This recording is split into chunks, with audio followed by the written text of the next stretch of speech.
5 tips to improve your mobile photography. When smartphones were initially launched, cameras were a bit of an afterthought. Currently, all mobiles feature incredible cameras offering high-quality results. Camera technology continues to evolve with each new smartphone release. It depends on you how to make it best while helping you improve mobile photography. Gad Insider has got you a step-by-step guide. Here are 5 tips to improve photography.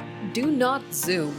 Avoid using zoom because when you do it, the picture becomes flat and blurry. When you walk closer, you can capture depth and emotions in a significantly better way. Lighting is key. It's all about light. Observe the scene and understand. Know where and when you get the best light. Along with learning how to manipulate the light on your Android phone, capture the moment. You should try to capture the moment, feeling not just the subject. Observe the subject. See what's happening. While you might find something that helps you create a better storytelling image. Simplify. You shouldn't try to fill the frame with unnecessary elements. Move towards minimalism always, while remembering that less is more. Shoot! It's essential to keep practicing regularly to improve your Android photography because practice makes a man perfect.